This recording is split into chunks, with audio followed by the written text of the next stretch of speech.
Hola, saludos, saludos. Quiero contarles algo.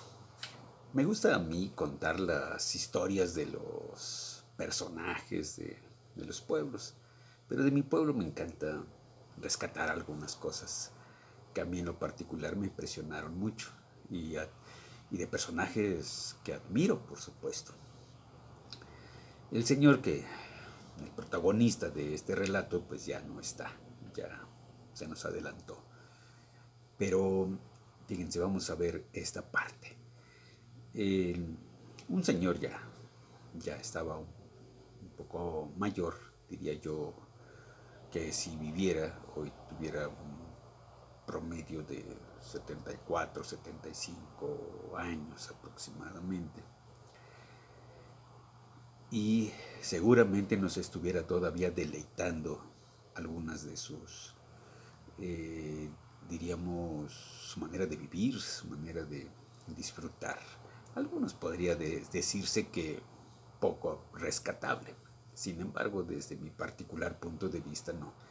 En mi pueblo se juntaban algunos señores, dos señores muy a quien aprecio mucho y por supuesto uno todavía vive. Yo los escuchaba tocar en las tardes, sí, tocar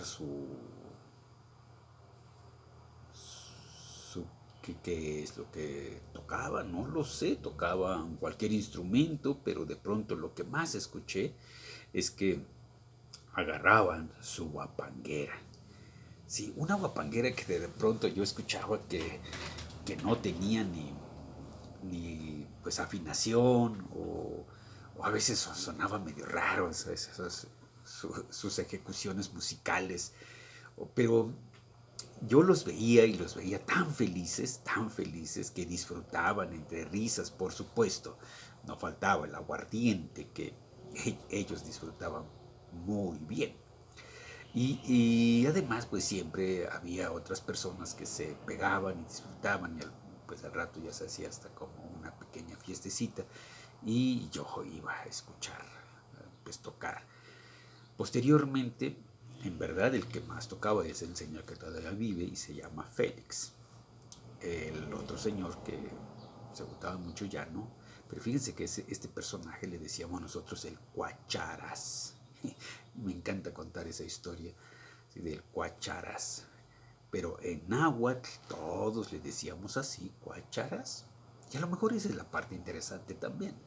Cuando uno quiera ir a recoger las historias de los personajes de los pueblos que habría que escribir porque esos personajes son importantes, que a veces pasan y no dejan nada, al parecer, porque nada ya no se sabe. Los niñitos que hoy actualmente, digamos, son niños, pero van a ir creciendo y de estos personajes ya nada llegan a saber, que son personajes que de alguna manera se debería de admirarlos, porque estas personas quienes tocaban y ejecutaban bastante bien, por supuesto del Guacharas, no solo cantaba, no solo tocaba, también bailaba, también trabajaba, por supuesto, oh, pero eran personas que los escuchabas y aprendías de ellos. Ellos vivían así, disfrutaban así, y entonces poco tiempo después, ya escuchaba al Guacharas tocar la guapanguera muy bien, igual que el otro señor, Félix. Pero Félix toca bastante bien, que le enseñó así también a uno de sus hijos. Lo que quiero decir es que estos personajes que valen la pena rescatar, si yo quisiera escribir todo eso en la lengua náhuatl, tiene que fluir, tiene que escribirse como se cuenta, como es, como son las cosas. Entonces en el náhuatl yo diría, Nica ipan, nito chinanco, estoy aceto tlaitlen y toca, quillaya guacharas, nelia y toca, el yaya abel. En español, ¿no? Aquí en este pueblo vivía un gran personaje que le decíamos guacharas, que en realidad su nombre verdadero es Abel. pero ¿cómo escribimos cuacharás? Si de pronto ahí andamos discutiendo que si es náhuatl o no es náhuatl. Y yo a veces lo que digo, todo lo que ya se menciona en los pueblos es que pasan a ser parte de la lengua náhuatl. Así que yo digo, escribamos como es, sin tantos tropiezos con el alfabeto. La verdad es que el alfabeto de pronto nos ayuda y de pronto nos mete un poco, como decimos, un puntapié, o nos ponemos trampas nosotros, o una zancadilla, porque de pronto existe como ciertos miedos para poder escribir. Entonces yo digo que si llega uno al pueblo y escucha eso, escriban como debe escribirse, pues desde cómo se oye, más que empezar a pensar si esto es náhuatl o no es náhuatl, un poco como en el español. En el español entran tantas palabras que uno ni siquiera se cuestiona de qué lengua es, sin embargo uno ya lo asume como español. Igual entonces en las lenguas indígenas debería de ser así, para que se puedan contar, que se puedan decir cómo habla la gente, cómo lo utiliza, que, que así es como fluya.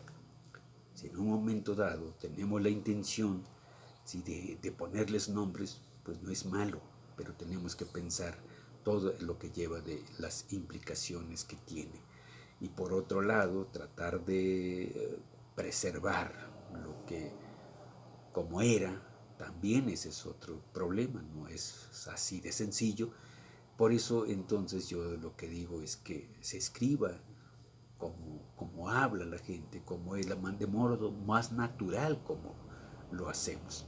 ¿Sí? Y que de algún modo los que nos dedicamos un poco a la parte ya más técnica, por decirlo así, la parte más gramatical, pues ya nos tocaría a nosotros ir analizando pues un poco más. Y sí, por lo tanto, ya que se enseñe en la escuela como ya como enseñanza de la lengua, como conocimiento de la lengua, ahí es donde vamos a poder nosotros como perfeccionar de forma escrita, ¿sí?, cómo se debe escribir. Pero también podemos escribir nuestras narraciones como son, ¿sí?, de modo más natural.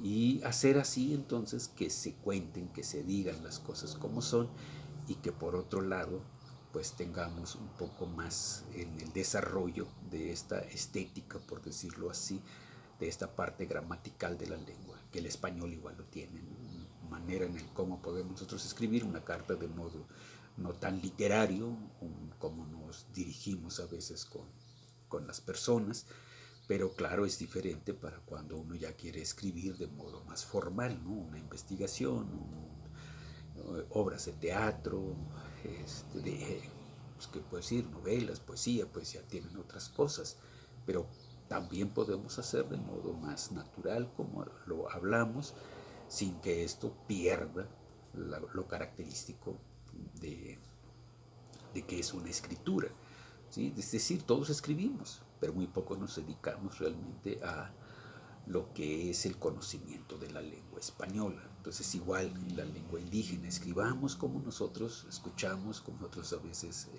lo mencionamos, sin meternos en tantos tropiezos con cuestiones gramaticales cuando no lo tenemos muy claro aún. Así que espero que haya servido esta historia un poquito y con la finalidad de que entendamos que tenemos mucho todavía por avanzar, pero hay muchas historias en nuestros pueblos, ¿no? Así es de que aprendamos a vivir a veces así, ¿no? Como este personaje que era de todo un poco y le gustaba mucho tocar y vaya, aprendieron por supuesto de oídas, como decimos, de oídas. Pero cuántas cosas no aprendemos así. Que pues sigamos en esta idea de ir construyendo y fortaleciendo nuestras lenguas originarias, no solo de la lengua náhuatl, sino de todas las lenguas indígenas, y incluyendo las del mundo, no solo de México. Saludos y gracias.